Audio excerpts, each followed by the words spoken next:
The next comedian is another member of OK Party. You can find out more about OK Party at okpartycomedy.com. We do lots of shows, 2 or 3 a month.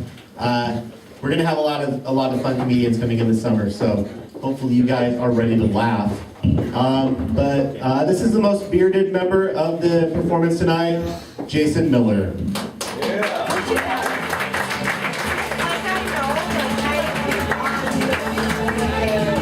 She's actually, she tweets, hits up the page, not retired from school.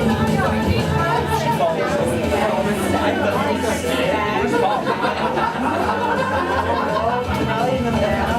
thought he was going to perform. Well, no, now we'll see Bob. Yes, I am frankly enjoying it. Yeah. Happy birthday to Mike Perry, everybody!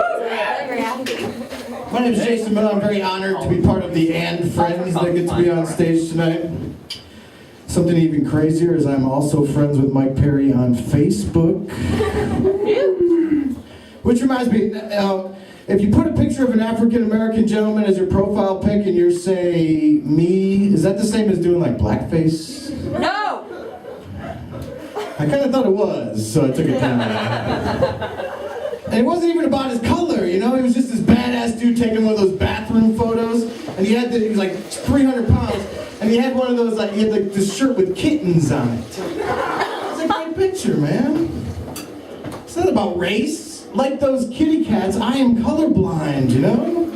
I'm so post-racial when I see that cop in my rearview mirror on the way home. I'm begging it's a black dude in a Crown Victoria follow me home. That one's for you, copper.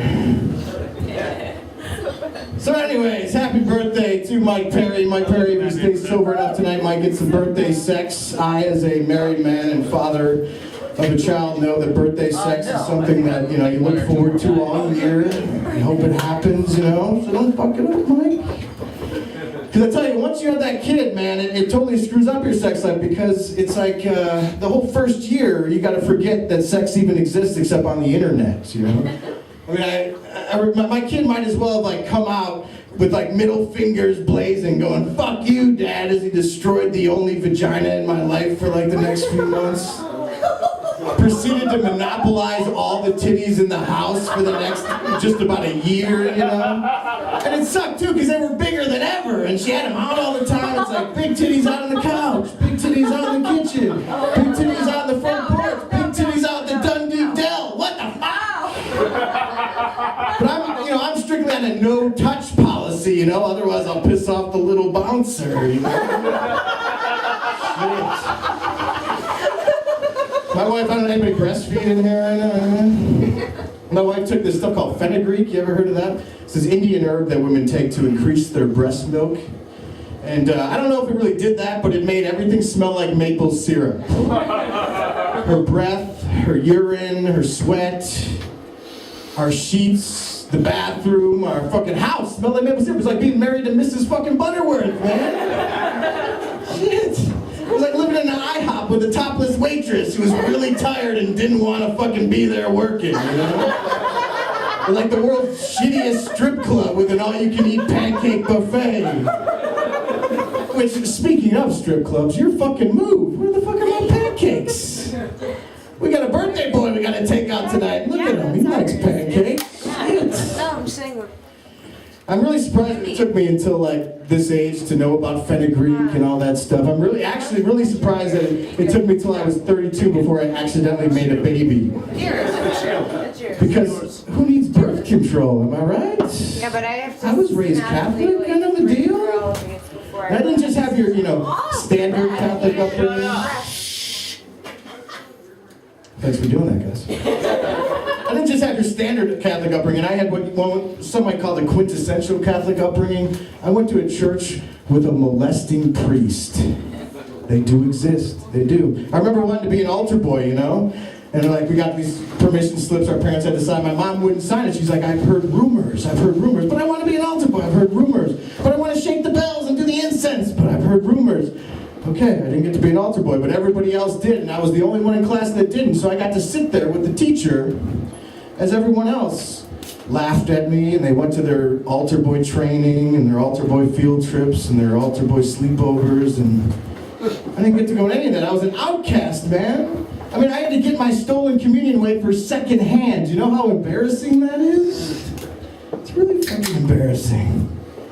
I was an outcast. Everybody's laughing at me. That is, of course, until it came out that Father Mayday was molesting the altar boys. All of a sudden, all the laughing at me stopped.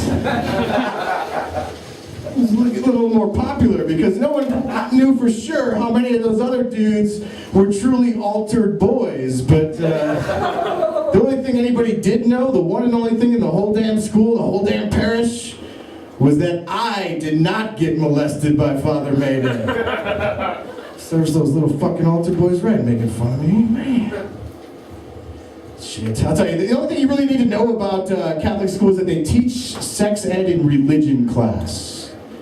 That should tell you everything. I remember being a freshman in Brother Chuck's religion class. He was this big monk dude, you know, and he would rip like Stephen King novels like in half right along the spine when he got pissed and everything. Our class was obnoxious, but a bunch of 13-year-old dudes getting ready to learn sex ed from a monk. The only way he knew how to teach it to us by putting a video in. So they put the video in, we're watching, we're like 2 minutes in, and this guy's like, actually it's two girls sitting in bleachers. It's kind of like an episode of Degrassi, you know, and one girl turns to the other girl really serious and she goes, "Is semen the same as cum?" I know, it's funny now. Imagine being 13 years old and new to the world of semen, you know?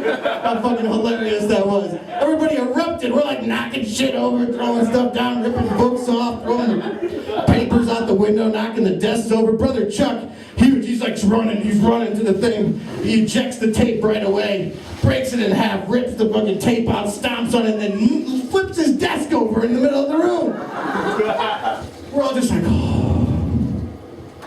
And that, my friends, was the end of my sex education. But lucky for you, in the last 20 years, I have figured out that yes, in most cases, semen is the same as cum. And no matter what you call it, if you stick some of it in your wife while you're drunk and having sloppy doggy-style sex on a leaking blue air mattress in the middle of your muddy Mike's living room the night before his wedding, you may also make a baby and experience the joys of maple syrup and titties that you can't touch. Let me be your after-school special. Please pull out tonight. Thank you very much. My name is Jason Miller.